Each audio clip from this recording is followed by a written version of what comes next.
guys, John Faulkner here with Survival Dispatch, and today I'm joined by Nick Meacher. Nick is one of our Survival Dispatch insider writers and good friend. He lives in the Colorado area, but he happened to be in Florida, so he's here for a couple days. We're shooting a ton of videos, but we thought we would sit down for a little bit, and Nick has insight to a world that a lot of us live in, that we don't like living in, but for work reasons and family reasons, things like that, we live in a world, and it's called an airport. As most of you guys know, I travel probably every single month on an airplane, and Nick is do you want to say your title? No, we can leave that out. Nick works at an airport. I've worked at airports and he's worked at airports for a long, long time. Yeah, so 14 years. What we're gonna talk about today is, and this is something that Nick and I were talking about during lunch, but when you arrive at an airport, it's like it's its own city, its own ecosphere. It's for the most part self-encompassing. Yep. You're not allowed to take what you want to into the facility. They control that. And so, within the world we live in, airports are kind of their own little world. Yep. And that can bring issues when issues arise. And the thing with airports is there's so many variables, Nick, that can create stress and delays and things like that. I mean, we're talking anything from airplanes being delayed to bad weather to terrorist attacks and everything in between. And, and it's one of those things where, Nick was telling me that, it's something you probably don't think about, but airports have tens, if not hundreds of thousands of people passing through on a daily basis. That's the size of really good sized cities. And within that, you have to police that. You have to take care of that as far as the people that are within, as far as medical services. And, and so we're going to sit down today and just kind of talk about how, as being a prepared mindset, how can you best be prepared for entering an airport? And I'll tell you a little bit of my backstory. I had to start traveling. I was probably 19, 20 years old, probably somewhere around there. And one of my jobs was I traveled around the world doing QC work, quality control, over in Asia a lot. So I spent many a time in airports and airplanes. And part of my preparedness mindset really started through this traveling. And it started with just a small Maxpedition bag, and then it kind of grew from there. Because what it really led into was, hey, what are things that I can take with me that makes traveling in airports suck less? That's really all it is. And that's one of the things where when you realize all airports, at the end of the day, all airports suck. All airplanes suck. And once, when you're 6'5", airplanes suck even more. But it was, how can I make this suck less? It's never really going to be enjoyable. Just how can you make it better? And what we want to talk about today is things that you can bring with you, mindset that you can bring with you, to make sure that you can take care of you when you're in an airport. So let's talk about the first thing. Stress levels. Yeah, so I think it's important to start off and realize that there's not much you have control of when you're traveling. Yeah, and that's a stressful situation for a lot of people. Right, you don't have, except if you can accept that and accept the fact that most of the people you interact with, like the airline customer service people, they don't have control either. So, I've worked in a variety of positions at airports, including, customer service for an airline. I'm now more involved in the day-to-day operational kind of stuff. But, as a customer, when I worked for an airline as customer service, people come up to you, they're angry because their flight's been canceled, delayed, or whatever. That poor person behind the counter has absolutely no control whatsoever. So don't get angry, but accept it. And just look, they're trying to do the best they can when several hundred people are suddenly told their flight's canceled or delayed, or we've seen that recently with the severe weather we've seen going through the country. It's going to happen. It might be perfectly sunny where you are, but wherever that plane's going has got a severe thunderstorm, and they've issued what they call a ground stop, which means nothing is allowed to leave to head to that airport because they don't want all that extra air traffic in the sky. So if you can get over that one, that's probably the single biggest frustration factor to lessen your distress.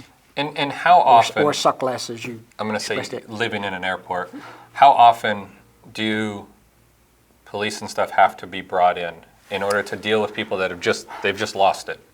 You know, it does happen. I mean, you know, if you're getting abusive or cussing at the customer service agent, they're going to call the police. Usually when somebody shows up with a gun, you kind of de-escalates things because you're not going to want to go to jail. You know, so it does happen. You know, I won't say it happens all the time, but usually just a police presence is enough to, you know, calm people down a little bit.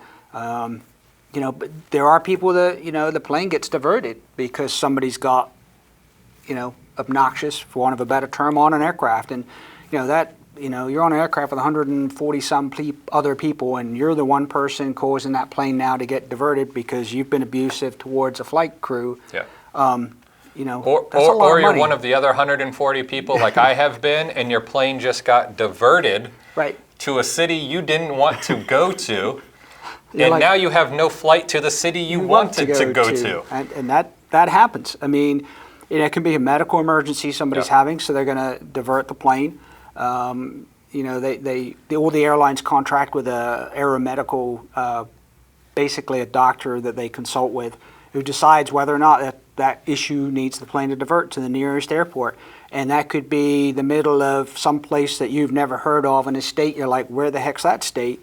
And you're stuck there. And you're stuck there till, if you're lucky, the plane gets refueled and serviced and it's out of there, or you're unlucky and the flight crews run out of hours, because like truck drivers, they're only allowed to fly so many hours. Now you're stuck there till another crew comes in. You know, so there's a lot of different things that have to work right for that plane to go where it's intended to go. Right. And so a lot of different things can impact it. Weather's being the biggest one we can't control, but the unruly passenger is the other one that just, you know. Let's talk about a couple of situations that have happened recently. A couple months ago, we had the power go out in the Miami airport. That I wish I could use another word other than utter chaos happened within minutes. Minutes. Looting in the stores, fighting, people getting trampled. I mean, and these are things that happen here in America at large international and large airports that we travel through all the time. We had, you know, people get snowed in Atlanta a couple years ago, where no cars could get in and out of the airport. Detroit had it. Denver's had it. You know, any city in any area. I mean, it can happen in New York as well. I mean, you know, they get more tend to be icing problems. And the air system around the East Coast is so congested that, you know, if you've got nice weather, a plane is landing and taking off every 30 seconds. If that weather gets bad, that time between the planes has to increase for safety.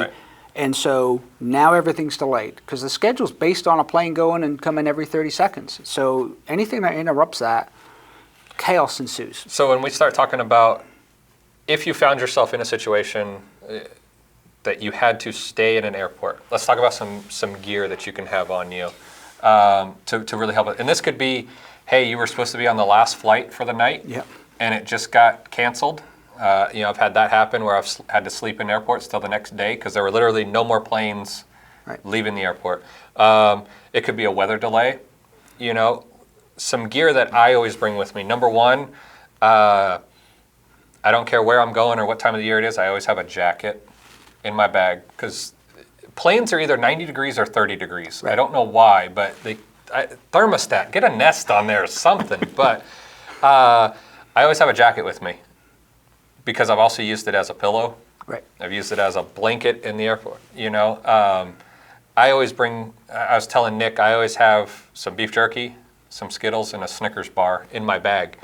Because, you know, you get planes that are, I was supposed to have an hour and a half, you know, layover until my next plane, and then the first plane was late, and now I got to run, and now I'm on a 5-hour flight, you know, to my next destination. So how do you eat? You know, I always have food with me. I've landed in Atlanta before.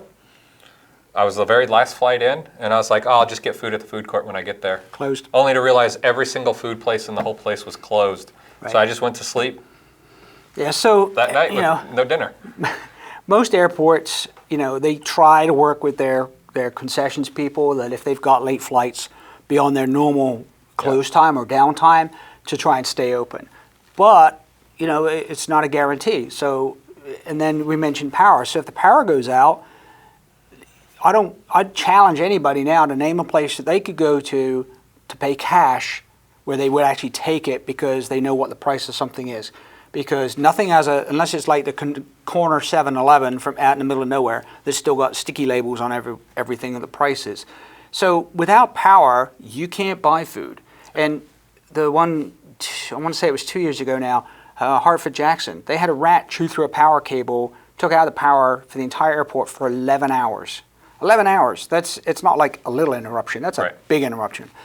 And most airports don't have generators to power the entire airport. You mentioned it's a small city, that's a lot of power to have for the one in however many times in 10 years or 20 years you're going to need it. But, having, recognizing, again, it's that mindset, right? What can happen? What could go wrong? And thinking ahead of these things. Okay, what if the power goes out of the airport? What if it's the last, like you said, the last flight? Now I'm stuck there because the airline isn't, for whatever reason, giving out hotel vouchers. That's something you should always know is, and you can look it up, it's real easy to look up, what are the requirements for the airline to provide a hotel for you and or food vouchers? Because they're not going to just freely offer it up. So you need to go up and say, hey, I need a hotel. I need a voucher for a hotel, or I need a voucher for meals.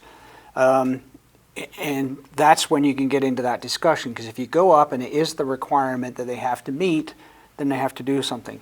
If you're stuck on the tarmac on a plane, for whatever reason, whether it's bad weather, they can't get to the gate, or et cetera, at 3 hours, they have to get you off that plane. That's a FAA requirement. So usually things are happening before you get anywhere near that to try and accommodate. But if you're traveling with family and kids, like you mentioned, carrying Skittles and food, have stuff that's appropriate for the kid. I see so many people traveling to, say they're going to, somewhere in Mexico that's nice and warm in the middle of the winter, and they show up wearing T-shirts, shorts, and flip-flops. Yep. And I've seen it where planes have got stuck on the runway because they couldn't get out because the weather came in quicker. And now there was some issue with that aircraft. One I can think of was they had a fire indication in the lab, probably somebody trying to sneak a cigarette. And now the captain has to decide whether he's going to evacuate that aircraft in the middle of a blizzard on a runway with people that are wearing flip-flops, shorts, and T-shirt, which would just cause huge problems. So being appropriately dressed is one thing. And I say, I think you, same as me, pretty much travel with cargo pants and stuff in our pockets and et cetera. Those simple things can make your life a whole lot easier. Carrying over-the-counter medications, you and I were talking about this earlier, like Pepto-Bismol and something for headaches and something for nausea. It's far cheaper to have something in a kit in a small bag you keep in your bag all the time than trying to find it at the airport. Yes, the airports carry that stuff, but when you need it, you need it. You need it. So it's simple things, a lot of it. Yeah, and I would definitely say, a water bottle. Most airports now, even though you've got to empty out to go through TSA, are providing fountains post-security. Yep. And a lot of places, they post a sign that they dump your water here, but keep your bottle. I always travel with one too. Yeah. Same reason. So, the bottle, I like carrying a metal bottle. Yep.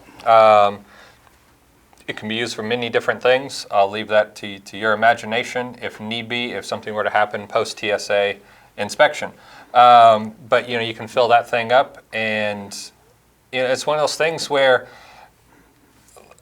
if an airport got shut down for like 11 hours, they're going to try to pass out water and things like that, but you're not dependent on somebody else. Right. And you're allowed to separate yourself from the crowd. Right. So when everybody's trying to gather and push to get to where the water just came out of the back that they're going to give people, you can separate yourself and go to a less, a situation that you don't have to put yourself in, Crowds are never good, right? Crowds are never good. Right. So you're able to separate yourself from that just by having a couple of items with you, like a water bottle. I always make sure I have, like I said, some food with me. I always make sure I have a flashlight with me with extra batteries. A power, I always carry it with a power brick because good gracious, no airport in America can put enough wall outlets for people to charge their phones. Right. So, and if they do, then never where there's a chair or they're broken. Or they're broken. Or they're broken. Or they're sitting in the middle of a hallway and you got to sit on the floor. I've just gotten to the point where I carry a 21,000 milliamp Anchor power brick, and I can go anywhere and be by myself again. And because you'll find like the 10 outlet little bank that they'll have, and there'll be like 20 people standing around it, trying to charge their phones and stuff. So, in a situation where you are stuck in an airport, it's great to be able to once again get away from that. But even carrying the charging cable. Yeah. Because some places have charging stations, but it's the same. The number of people I see there like huddling around a charging station because they don't have their cables with them. Yeah. It's like, for goodness sake, they cost next to nothing. Buy some extra ones. I have a little pouch that I carry, the same thing, a battery in. I carry my earbuds. Not that I hardly ever use them, but they're there. If I want to listen to some music or a book or something, and I think I've got 2 cables in it. I've got the wall plug, so I'm ready to go. It's all there, same thing. So let's talk about if something were to happen in an airport, where are some places that you would recommend people to congregate to? Or away from. Right? So you want to, if you're looking for somewhere quiet to go, there's lots of places in an airport that look like they're not accessible, but they are. Mezzanine levels on a lot of airports. You can go because it's an open area. It's not secure. Just don't go through in a door that's got a big sign on it that says, this is a secure area and you must have a badge, etc. But there's lots of spaces that you can go if you're looking to get away, usually the end of a concourse, because most people don't walk out to the end of the concourse. So that's usually a less crowded area. Again, depends on the airport. You've got to do your homework. Areas that you don't want to... Let me ask that question. As far as knowing your airport, is there anywhere that people can go to see a map of an airport? So most places... Websites or anything like that? Yeah, pretty much every airport these days, I think you can go to their webpage and there's a map of the terminal, and the concourses and its layout. Yeah. So, if it's an airport you frequent regularly, I would say, hey, print that out. If you're flying, I don't know if every airline does this now, but they used to have the magazines in the back of the seat, Sky Mall or whatever it was called, and that would have a map of most of your major hub airports. So, if you're in the air and you're going somewhere you'd never been before, worst case scenario, snap a picture or remove the page. So you at least have an idea, because if you're landing at an airport that you don't know, and then you get off your plane and they say, sorry, this plane can't go anymore, you've got to go to X gate. And I was reading an article just the last couple of days where somebody got to run around on a plane and they were told, oh, it's going to be at such and such a gate. And they get there and, oh, sorry, the crew's not here. And it got really ugly. But at least have a map and an idea of where you're going, so you're not just, oh, look, there's a big crowd of people. We'll just follow them. Understanding that if you follow signs to baggage claim, at some point you're going to see a big sign that says exit only. And if you go past that, you've got to go through security again to get back. So if you are on a delayed flight, you really don't want to go outside security. And there's really no reason to, unless they tell you, hey, the plane's not going until tomorrow, here's a hotel voucher, meet the bus at the curb and, pick up your bag. Other areas, you're going to see natural crowds flow in an airport. So pretty much the general thing is you come off the airplane and everybody's heading to baggage claim. Yeah. And so it's situational awareness, right? Being aware. If you look around most airports these days, they have AEDs, right? The automatic defibrillators on the wall. Just scope things out as you go in there. Do they have bleeding control kits on the wall? Again, most airports are moving that way. Sometimes they're incorporated with the defibrillator boxes, sometimes they're nearby. Scope the basics out. Fire extinguishers. Fire extinguisher can be used for a lot more than just putting out a fire. So look at those areas. If you're at an airport that's prone or in a tornado area, they've pretty much got some kind of signage, usually that says tornado shelter, but anywhere away from a window. Now, if you think most concourses are floor to ceiling windows. Yeah. You don't want to be near one of those. if anything, like a tornado comes by. So inner core, kind of what most airports term the inner core, which is where your transportation hub is that gets you back to the main terminal. Let's talk about a couple situations that nobody ever wants to see, but God forbid they find themselves in. Let's talk about a active shooter situation. Right. If that were to happen, where are some egress points that people might not know about? And we'll just kind of go from there. Right. So there was a lot of lessons learned after the Orlando airport shooting. A lot of people, a lot of airports looked at what happened and put plans in place for a number of different things. Yep. One of the problems you had there, and you're going to have, it doesn't matter where it occurs, whether it's in a mall or anywhere else, is you don't know where those shots are coming from. Usually because of the building, it echoes, and one of the problems with Orlando is they heard other noises, they thought it was shots, they thought they had people in different places. And so a lot of confusion, and you have to understand there's a lot of confusion. So you want to go find somewhere, it's the run, hide, fight, right? FEMA and other agencies, DHS put out the run, hide, fight thing. And you want to go somewhere that's secure and away from where all the shooting's going on as best you can. And if that means running through security, at that point, TSA doesn't, they're leaving too. They're not staying. And the airport has to deal with the ramifications of re-sterilizing, as it's called, everything afterwards. But that's accepted. If you're on a concourse and somebody managed to get a firearm past TSA, it is perfectly acceptable at nearly every airport. If there's a door and it gets you out onto the tarmac, or the apron, whatever they call it, at that point they're not worried about the security of the airport. Yeah. You want to the larger space you can go to. If there's nowhere secure that you can hide and secure a door, which at most airports that's not an option. The bigger area that you are in makes it harder for somebody because if you're one person in a big space, it's not so easy to get hit. So that's kind of the general thing. Recognizing it's going to be chaos. They may or may not put announcements out and say this is where we want you to go. Most airports realize that after a couple of different events that have occurred that you might make that announcement once, but you don't want to repeat making it because with all the other noise going on, plus you're also telling the bad guy where you're telling people to go, and that's not the smartest thing to do. So pretty much anywhere you can get away from somebody. We mentioned fire extinguishers, bathrooms, where you have the hide and fight part, bathrooms where you have a narrow entrance that the bad guy's got to come through. And that's where your fire extinguisher comes handy because you blast one of those in somebody's face and they pretty much can't see, and then you've got something to, incapacitate the bad guy with. Yeah. So again, situational awareness. What's around that you can use? Because most of us, other than maybe carrying a metal water bottle, aren't carrying anything that we can incapacitate somebody with. And so... Oh, you picked up on my water bottle. Smart guy. Hey. So again, look at your surroundings. Most people... They pretty much get off whatever the conveyance is to get them to the concourse, and all they're doing is looking at their ticket to figure out which gate they are, looking at the sign going, okay, I'll go that way. And if they're not doing that, they're looking at their phone. Yeah. They're not aware of what's going on around them. And it's a difficult situation too because it's, for me, because I've done it so much, it's just, airports are just second nature. I mean, I get it done. But what we want to do is we try to create our own fantasy land, or at least I do. So you want to put your headphones in. You don't know anybody. You don't want to talk to anybody. You don't care. You just want to go to your next gate, get on your next plane, and fly out.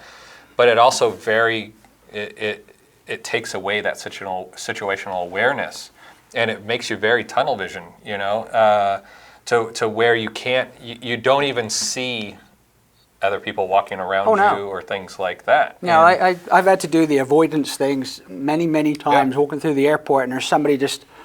I'm 6'5", 220, and people walk into me. I mean, it's like, how did you And I'm shorter and wider, and they walk into me. How did you not see me? But, I think that airports have done a fantastic job with regards to security, but it's also one of those things where... it is a gun-free zone for the most part, which can be targets, just like schools and, religious institutions and things like that. So it's something you have to be aware of. Right. And, it's one of those things where, we're talking this not as a fear thing, but as an awareness thing, And then we talk about like bad weather, people getting snowed into airports and things like that. Now you have a large group of people in a dwelling that is not theirs, that is out of their control. Mm-hmm. And, and dealing with that kind of stress and pressure on some people just can't handle it, period. End of story. That's why making sure that you have TSA approved, I'll start with that, TSA approved gear that you can take with you, that can make things easier is so important. Less suck. Yeah, less suck. I mean, that's what it's all about. What are some other tips? You got the floor. What are some other tips if you were to give anybody information? So, we mentioned situational awareness. So be aware of what the choke points are. The natural choke point is the TSA checkpoint, right? Because there's just certain things. We've seen instances of e-cigarettes, the batteries in them, and we saw that with the what are those? Hoverboards? The hoverboard things, right? The batteries are so cheap that they tend to explode. Not a good thing. But these things go with a pop, and so what was it? Was it something or fire or So we've seen those kind of instances and how people react to them. Sometimes people are like, "What was that?" and they just stand there. I think that was some of the video we saw from the LA airport shooting. There's this gunfire, and you don't know, it's that run, hide and fight thing, fight or flight response. Yeah. Some people just stand there and they have no idea what's going on, or their brain just overloads and they just stand there. And you don't know how you're going to react until that happens. So always play, like I call it, the what if game. What if this happens? Where am I going to go? If you're traveling with people and if you're traveling with kids, it's that, where are the kids? What am I doing? Make sure I grab the kid, kind of thing. I don't understand how people leave their kids in their car. I don't understand it. I don't understand how people who are legally allowed to carry think they can carry through a TSA checkpoint. Or they forget that something's in their bag. Yeah. I'm sorry, but if you have a permit to carry, you should be darn well aware of where that is. And personally, my bag that goes to work every day never goes to the range. I never have put anything in it, whether it be bullets, magazines, whatever, because you take that to the airport, you're going to get arrested, and depending on what they do, you could lose your privilege to carry, yep. Et cetera, let alone any fine or anything else that comes with that. So, we mentioned carrying things with you, minor stuff like we've talked about before, boo-boo kits, minor Band-Aids and cuts and things. You get a little cut, they're annoying. If you are traveling, especially, I like trying to get the early morning flight. It sucks to get up at 2, 3 o'clock in the morning, but you're less likely to get delayed because that plane's there from the night before. The later in the day, especially if you know the weather patterns in your area and what we've been seeing lately, you know storms are coming through, so those flights later in the day have a higher risk of getting delayed. Let's see, what else is there? If you are going to stay at the airport, try and find that quiet area. There are some airports that make sure the concourse is completely empty at night. If they do that, that does suck. Maybe carrying those small micro blanket things. Yeah. The airlines do give out blankets and things, but not always, and they got a limited supply. And if you end up with several thousand people stuck at the airport, whether they've got them or not, may or may not, may or may not help you. And they're lightweight; they don't carry a lot of space, so that might be something worth carrying. Yeah, and I think it's one of those things where, let's face it, airlines want you to carry less and less stuff onto the plane, which means we're taking less and less stuff through TSA. Or people don't want to check bags. Because airlines are charging for most a lot of checked bags. So we're bringing less stuff with us. Right. And so you always got to remember that when you go to the airport. Do you have the ability to take care of yourself? Right. If you're found stuck there for a while. Right. So I mean, it's one of those things where Chris and I, or Nick and I, were just sitting here talking because I travel so much, he travels a ton, and just talking about different things that we've gone through. So we thought we would make a short little segment here for you. Anything else you want to say before we wrap things up? No, well, we did the article.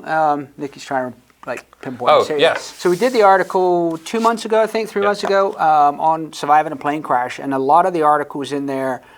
We talk about gear that you can take through TSA, bearing in mind that it's really up to the agent. So we mentioned some things like even survival tools or multi-tools that are, quote, TSA approved, if you go on the sites and buy them. But I noted when I was writing that article that in some of those, people commented that TSA still took it, even though it's approved. So go to their site. If you're planning on taking something that's questionable and you've researched it on their site, take a copy of that with you, because if you've bought, like one of those things was that bracelet, right?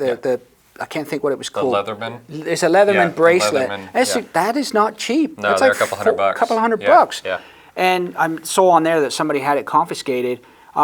If you are traveling, most of what we talked about is domestic, but if you're traveling internationally, so if you're traveling domestically, a lot of the stuff that we normally like to keep in our pockets, you can't take through TSA, but you can put in a checked bag. Right? A firearm. You can take a firearm, I won't say on a plane, but you can check it. You can travel with one. You can travel with one, right? There's the right way to do that. There's got to be in a box and et cetera, et cetera. You got to declare it to the airline, otherwise you get into trouble. But it's a very simple process once you go look it up and understand it. And you can carry ammunition. You can put knives in your bag, multi-tools and things like that, which I do if I travel by plane. But if you're traveling internationally, most countries will ban that stuff. Whether even a simple pocket knife, you can't go to a lot of countries with. So it's a whole different ballgame if you're going internationally. It's like leave everything at home, except Band-Aids and tourniquet and that's it. You're scrounging around. So different, but that article, we covered a lot of stuff in that article. So, join Survival Dispatch Insider. You can get it at insider.survivaldispatch.com, or you can click the link. And the whole issue had about, I think, right around 80 pages, all based on surviving a plane crash. So tons of different, really cool articles, some written by Nick, others written by one of our 17 other writers that we have on staff here. So make sure you check that out. And I hope you guys enjoyed this. If you did, give it a big thumbs up. And until next time, be safe.